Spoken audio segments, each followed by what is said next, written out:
अस्सलाम वालेकुम, मेरा नाम डॉक्टर शफीक चीमा है। मैं diplomat American board of internal medicine और नेफ्रोलॉजी हूँ। मैं यहाँ लाहौर में हेड ऑफ डिपार्टमेंट हूँ जिन्ना हॉस्पिटल में, अल्लामा इकबाल मेडिकल कॉलेज के साथ जो हॉस्पिटल है। और वैसे मैं अपनी प्राइवेट प्रैक्टिस शाम को डीएचए में करता हूँ, integrated medical care hospital, IMC hospital DHA Lahore. ये मैंने इसलिए बताया कि काफ़ी लोग पूछते हैं कि मैं कहाँ पे होता हूँ, क्लिनिक कहाँ पे करता हूँ। मजीद वीडियोस और अपडेट्स के लिए हमारा यूट्यूब चैनल सब्सक्राइब, लाइक और शेयर करें। अच्छा, जैसे हमने पिछली वो सीरीज़ एक शुरू की थी जिसमें हमने मुख्तलिफ जीएफआर पे बात की थी। इसी तरह से एक नई सीरीज़ है, इसमें 4 या 5 वीडियोस होंगी और इसका टॉपिक है एल्ब्यूमिन यूरिया। एल्ब्यूमिन यूरिया का मतलब है कि यूरिन में एल्ब्यूमिन का आना। एल्ब्यूमिन एक तरह की प्रोटीन है। इसको ये प्रोटीन यूरिया ही की टाइप है। अगर मैं कहूँ कि हम बात करेंगे प्रोटीन यूरिया पे या एल्ब्यूमिन यूरिया पे, वो एक ही बात है, क्योंकि यूरिन में जो प्रोटीन आती है वो ज़्यादा, आप समझे 70-80% एल्ब्यूमिन ही होती है। तो अब ये जो एल्ब्यूमिन यूरिया है, ये पहली वीडियो में हम बात करेंगे कि होता क्या है और ये नॉर्मल एल्ब्यूमिन यूरिन में कितनी होती है, एबनॉर्मल कितनी होती है, इसकी वजूहात क्या हैं, इसकी अलामत क्या हैं, क्या कर सकते हैं। अगली वीडियो में फिर एल्ब्यूमिन यूरिया की जो मुख्तलिफ कैटेगरीज हैं, माइक्रो और मैक्रो एल्ब्यूमिन यूरिया या मॉडरेटली या सीवियरली इंक्रीज एल्ब्यूमिन यूरिया, उस पर बात करेंगे। तो सबसे पहले तो एक बात समझ लें कि नॉर्मल भी हमारे यूरिन में थोड़ी सी एल्ब्यूमिन आती है। जो नॉर्मल यूरिन में एल्ब्यूमिन आती है उसकी मिकदार होती है 30 मिलीग्राम पर ग्राम तक। 30 मिलीग्राम से अगर नीचे नीचे है, ये औरतों और मर्दों में फ़र्क हो सकती है, लेकिन आप यही याद रखें कि अगर आप 30 मिलीग्राम से कम एल्ब्यूमिन आपके पेशाब में आ रही है तो वो नॉर्मल है। नॉर्मली भी थोड़ी सी आती है, उसकी मुख्तलिफ वजूहात है। लेकिन अगर 30 मिलीग्राम पर ग्राम से ज़्यादा एल्ब्यूमिन आए आपके यूरिन में, तो इसका मतलब है कि आपको कोई किडनी का डैमेज हो सकता है या किडनी डिजीज़ हो सकती है, या कुछ केसेस में किडनी से रिलेटेड और मसला हो सकता है, जैसे ग्लोमेरुलोनेफ्राइटिस वगैरह है। तो एल्ब्यूमिन का पेशाब में आना 30 मिलीग्राम से ज़्यादा, 30 मिलीग्राम पर ग्राम ज़्यादा इंडिकेट करता है कि गुर्दे का डैमेज है। गुर्दा तो जिस्म में अंदर कहीं छुपा हुआ है, आप बता नहीं सकते, लेकिन पेशाब के रास्ते जो पेशाब में जो प्रोटीन है उसको चेक करके आप बता सकते हैं अंदर क्या मसला। जैसे खुदा ना खास्ता किसी को हार्ट अटैक होता है तो हम उसकी ईसीजी करते हैं, अब ईसीजी के इलेक्ट्रोड बाहर से लगाते हैं, लेकिन वो कुछ खास चेंजेस दे के हम ईसीजी से या ईकेजी से बता देते हैं कि हार्ट अटैक हुआ है। तो पेशाब एक तरह से किडनी की ईकेजी है कि इससे हमें मुख्तलिफ बीमारियों की डिटेक्शन होती है कि किडनी को डैमेज तो नहीं हुआ। अच्छा, अब आ जाएंगे जो एल्ब्यूमिन यूरिया है, इसको चेक कैसे करना है, आपको कैसे पता चलेगा कि आपके यूरिन में एल्ब्यूमिन है। एक तो उसका क्रूड सा आप समझ लें कि क्वालिटेटिव सी मेजर है, यूरिन एनालिसिस जो आप कराते हैं। यूरिन एनालिसिस ये होता है कि आप रूटीन यूरिन कंप्लीट एग्जामिनेशन या यूरिन रूटीन एग्जामिनेशन कराते हैं, तो उसमें वो प्रोटीन लिखा होता है उन्होंने, प्रोटीन का मतलब एल्ब्यूमिन ही होता है मेनली, आगे नेगेटिव लिखा होता है या नॉर्मल, इसका मतलब है कोई प्रोटीन नहीं आ रही। दूसरा ये लिखा हो सकता है कि ट्रेस, ट्रेस का मतलब है थोड़ी सी आ सकती है, या 1+, 1+ का मतलब है ट्रेस से थोड़ी ज़्यादा है, फिर 2+, इसका मतलब है उससे भी ज़्यादा है, 3+, उससे भी ज़्यादा है। तो इससे आपको एक अंदाज़ा हो जाता है। ये बेसिकली यूरिन डिपस्टिक टेस्ट की तरह है।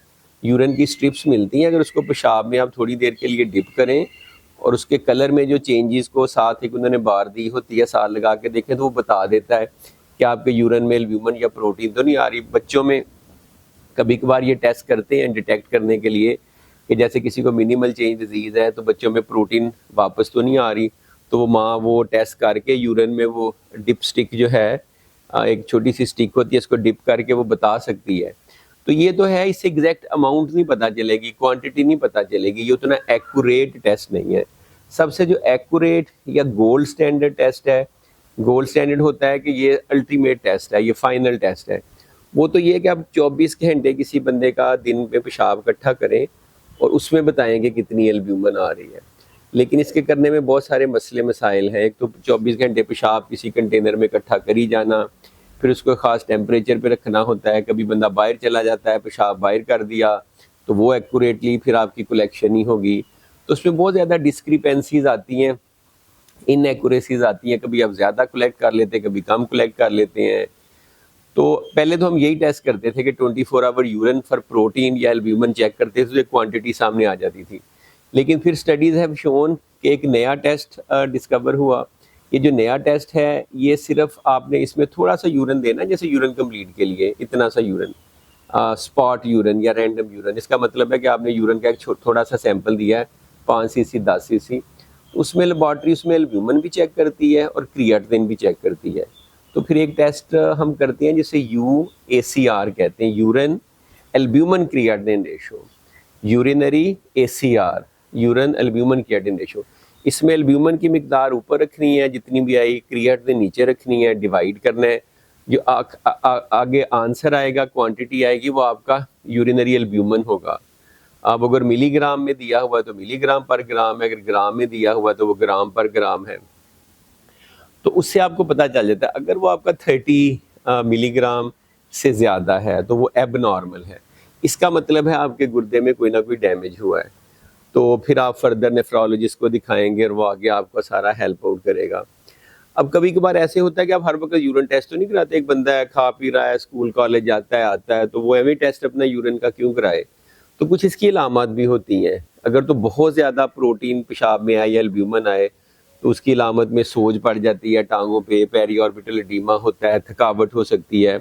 इसके लिए मेरी एक पूरी वीडियो है कि सिम्टम्स या अलामत प्रोटीन यूरिया की क्या होती हैं, उसका मैं साथ दिखा दूंगा, वो देख सकते हैं। दूसरा उसमें ये होता है कि आम जो एक कंप्लेन लोग करते हैं कि पेशाब में झाग ज़्यादा आनी शुरू हो गई है। पेशाब में झाग का या फोम का या बबल्स का ज़्यादा आना 20 बात की अलामत हो सकती है कि आपके पेशाब में प्रोटीन आ रही है। अब यहाँ लोग कंफ्यूज हो जाते हैं। उसके बाद प्रोटीन का टेस्ट करते हैं, प्रोटीन होती नहीं है।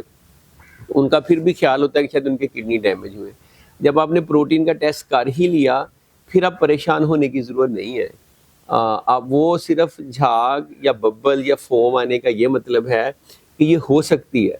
अब आपने एक्चुअल टेस्ट किया यूरिन एल्ब्यूमिन क्रिएटिनिन रेशो, उसमें क्वांटिटी आई लेस देन 30, तो then you don't have to worry about it कि मुझे झाग क्यों आ रही है। झाग आती है तो फिर आती रहे। असल तो मसला था, हमने देखना था कि ये प्रोटीन की वजह से तो नहीं है, क्योंकि अगर प्रोटीन की वजह से था तो फिर हमने आगे उसको लेके चलना था। अब इसकी बड़ी बड़ी वजूहत क्या हो सकती हैं। कभी कभार तो छोटी मोटी वजह होती है, एक्सर्शन से, हीट से, फीवर में भी इस तरह आ जाता है, इन्फेक्शन में। लेकिन जो मेन होती है अंदर से किडनी डैमेज अगर होने शुरू हो, चाहे वो ब्लड प्रेशर की वजह से हो, डायबिटीज़ की वजह से हो, glomerulonephritis, nephrotic syndrome, nephritic syndrome, बहुत सारी इंटरस्टिशियल नेफ्राइटिस, गुर्दों की ऐसी बीमारियां हैं जिसमें किडनी के अंदर जो नेफ्रॉन्स हैं उनके अंदर ग्लोमेरुलाई है वो डैमेज होते हैं। तो डैमेज होने से एल्ब्यूमिन एक बहुत बड़ा मॉलिक्यूल है, वो जब ब्लड फिल्टर होता है पेशाब बनाने के लिए तो उसमें आता ही नहीं है। लेकिन अगर डैमेज हो, वो फिल्टर उसके जो है उसमें डैमेज हो जाए और वो ओपनिंग्स बड़ी हो जाए तो प्रोटीन लीक करती है। वो जब प्रोटीन यूरिन में लीक करती है, यूरिन में आप चेक करते हो ज़्यादा आती है, इसका मतलब है ऊपर डैमेज है। वैसे तो दोनों गुर्दों में 1 लाख नेफ्रॉन है, 1 लाख छोटे छोटे नेफ्रॉन, इतना सा गुर्दा है, उसके अंदर 1 लाख चीज़ें हैं, उनके अंदर एक छोटा सा पोर्शन है, उसको आप कैसे पता कर सकते हैं कि उसमें डैमेज है कि नहीं। लेकिन this test will tell you कि there is a damage inside the glomeruli, कोई ग्लोमेरुलर डिजीज़ है, चाहे वो डायबिटिक ग्लोमेरुलोपैथी है या ग्लोमेरुलोनेफ्राइटिस है या मेम्ब्रेनस नेफ्रोपैथी है या FSGS है या मिनिमल चेंज डिजीज़ है। वो तो फिर बाद में उसको डायग्नोज करने के फर्दर तरीके हैं। तो मेन ये है कि आपको ये पता चल जाता है डैमेज है। फिर अगला नेफ्रोलॉजिस्ट ये करता है कि डैमेज किस वजह से है। वो एक पूरी अलहदा से डिस्कशन है, उस पर अभी हम बात नहीं करेंगे। ये वाली वीडियो सिर्फ एल्ब्यूमिन यूरिया ही पे थी कि एल्ब्यूमिन यूरिया क्या होता है, उसकी कॉजेज़ क्या हैं, उसकी अलामत क्या हैं, किससे नीचे एल्ब्यूमिन नॉर्मली भी आती है, किससे ऊपर जो एल्ब्यूमिन है वो एबनॉर्मल है। तो आपको पता होना चाहिए। एक और इसमें लोग गलती करते हैं, कभी एक बार सिर्फ यूरिन माइक्रो एल्ब्यूमिन का टेस्ट ऑर्डर कर लेते हैं, वो नहीं करना, एल्ब्यूमिन क्रिएटिनिन रेशो करनी है। दूसरा, एल्ब्यूमिन की मिकदार नॉर्मल रेंज से ज़्यादा भी हो सकती है, लेकिन क्रिएटिनिन के साथ रेशो वाला आपने आंसर देखना है। जो ACR के आगे लिखा है वो आपका एक्चुअल आंसर है। सिर्फ एल्ब्यूमिन, सिर्फ क्रिएटिनिन में आपने अपना आंसर नहीं ढूंढना। तो ऑब्वियसली ये नेफ्रोलॉजिस्ट आपको हेल्प करता है। इससे जो अगली वीडियो उस पर हम बात करेंगे कि 30 मिलीग्राम से ज़्यादा हो तो क्या होता है, 300 से ज़्यादा हो तो क्या होता है, और फिर आगे फर्दर वीडियोस भी बनाएंगे। उनका फिर मैं इंट्रोडक्शन जब वीडियो बनाऊंगा तो उसी वक्त करूंगा। तो थैंक यू वेरी मच।